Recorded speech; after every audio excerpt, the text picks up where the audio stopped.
এই ফুলবাড়ির মুসলমান আল্লাহর গোলামি করেছিলেন সব সাহাবায়ে কেরাম, পয়গম্বর আরবি, সব নবী রাসূলগণ দুনিয়াতে আসার পর একমাত্র কেবলমাত্র শুধুমাত্র বলেন না গোলামি করেছিল কার? আল্লাহ রাব্বুল আলামিন বলেন, ইয়া আইয়ুহান নাসু উবুদু রাব্বাকুমুল্লাযী খালাকাকুম والذين من قبلكم لعلكم تتقون।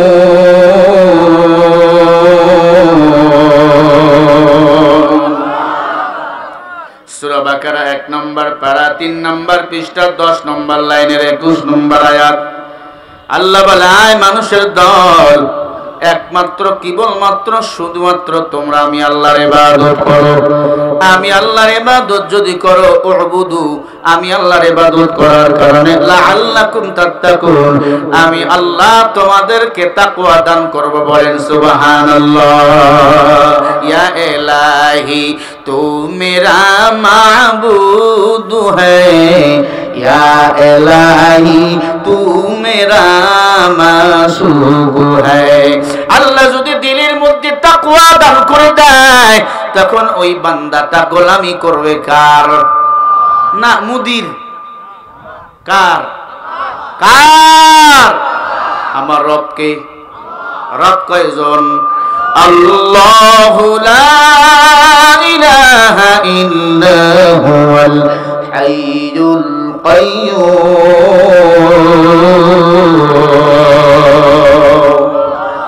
আল্লাহ কয়জন? জোরে বলেন, আল্লাহ কয়জন? এক আল্লাহর গোলামি করতে যাইয়া আজকে কত মুসলমান সারা দুনিয়াতে নির্যাতিত, লাঞ্ছিত, অপমানিত। ঠিক না ঠিক? ওই ফরিদপুর জেলার ঘটনা। কে বা কারা হিন্দু ভাইদের মন্দিরে আগুন লাগিয়ে দিয়েছে, ওদের মণ্ডপে আগুন লাগিয়ে দিয়েছে। আমার কিছু রাজমিস্ত্রি ভাই শ্রমিকের কাজ করতেছিল, তাদেরকে ধইরা সন্দেহভাজন ভাবে তাদেরকে ধইরা গণপিটুনি দিয়ে 4 জনকে হত্যা করা হয়েছে। ঠিক না ঠিক? কে আগুন লাগাইলো? কাকে তোমরা আঘাত করো? মুসলমানরা কখনো মন্দির ভাঙতে পারে না, মুসলমানরা কখনো কোন গির্জা কোন মন্দিরে আগুন লাগাইতে পারে না। লা ইকরাহা ফিদ্দীন, যার ধর্ম সে পালন করবে। ধর্ম নিয়ে তোমরা বাড়াবাড়ি করতে পারো, আমরা মুসলমান কখনো বাড়াবাড়ি করি না। ঠিক না ঠিক? কিন্তু আপনাদের মন্দিরে, আপনাদের মণ্ডপে কে আগুন লাগাইলো? আমাদের মুসলমান 4 জন ভাইকে আপনারা পিটাইলেন, মারলেন। আবার রাজশাহীর একজন প্রফেসর, হিন্দু ধর্মের একজন গুরু, ও লিখে বলছে ফরিদপুরে 4 জনকে খাইলাম। এখন থেকে রেডি হও সনাতন ধর্মে হিন্দুরা, এখন মুসলমানদেরকে এক এক করে ধরতে হবে আর মুসলমানদেরকে মারতে হবে। ওরে ভাই, আমরা তোমাদের মারবো না, আমরা তোমাদেরকে তো জামাই আদর করি। ডিমের কাছে ডিমের কুসুম যেমন নিরাপদ, আমার দেশের হিন্দু ভাইরা তেমনি আমাদের কাছে নিরাপদ। তোমরা যদি আমাদের মুসলমানকে একের পর এক বিনা অপরাধে বিদায় করে দাও, মুসলমান তোমাদেরকে তো মারবো না। একটা আল্লাহু আকবার যদি গর্জন দে, তোদের বাপ দাদা কয়টা ধুতি নিয়া এই বাংলার জমিন থেকে পালাইতে বাধ্য হবে। ভালো করে মনে রাখবা, এই দেশে 16 কোটি মুসলমান বসবাস করে। 30 লক্ষ মা বোনের ইজ্জতের বিনিময় বাংলাদেশ স্বাধীন করেছে আমার 14 পুরুষরা, পূর্বপুরুষরা। তোমরা এই মুসলমানের দেশে মুসলমানকে মারবা, এত বড় কলিজা তোমাদের কে দিল? মনে করছো ভারত তোমাদের পাশে আছে? ভারত শুধু পাশে আছে কিছু সময়ের জন্য। মুসলমান যদি খেপে, ভারত কেন সারা দুনিয়ার বেঈমান জাতিসংঘ সহ তোমাদেরকে বাঁচাইতে পারবে না।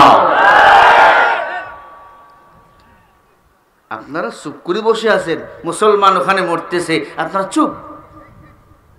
হ্যাঁ, ফরিদপুরে মরছে, হুজুর দিনাজপুর থেকে চিল্লান কেন?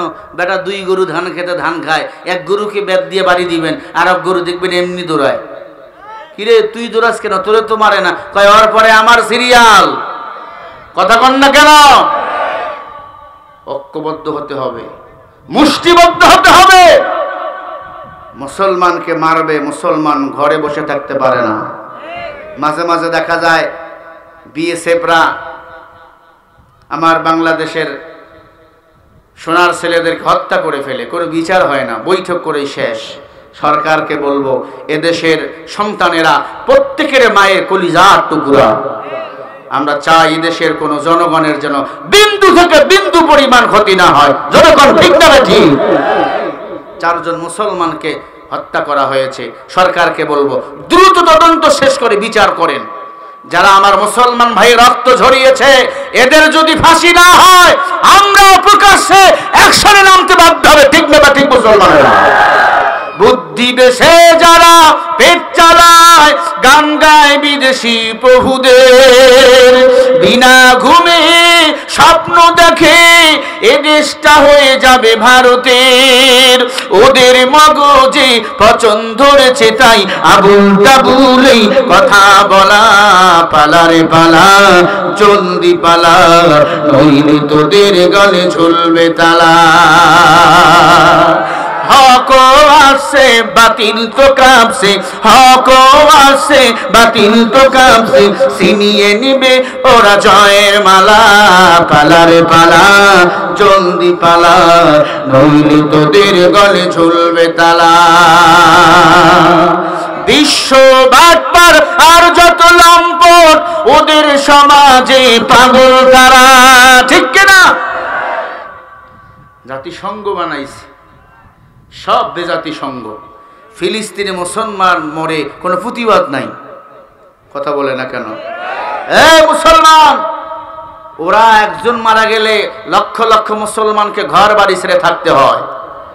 আমরা ওদেরকে ভালোবাসি, মোহাব্বত করি। এমনও মুসলমান আছে ওদের পূজায় গিয়া পোশাক পর্যন্ত খায়। খায় কি খায় না?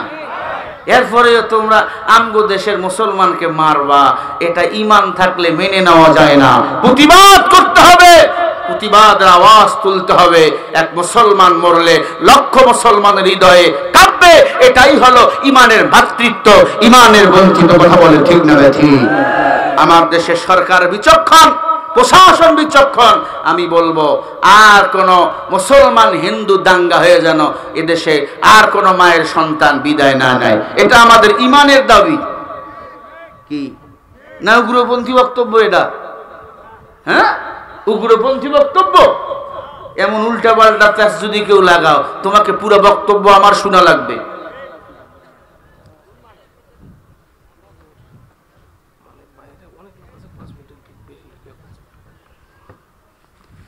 ইনশাআল্লাহ সবাই চলে আসবে। এ ভাই তো আসছে না? ঢুকছে? ইনশাআল্লাহ আমরা 11টায় ভাইকে দিয়ে দেবো। ইনশাআল্লাহ বলেন না? জোরে বলে ইনশাআল্লাহ।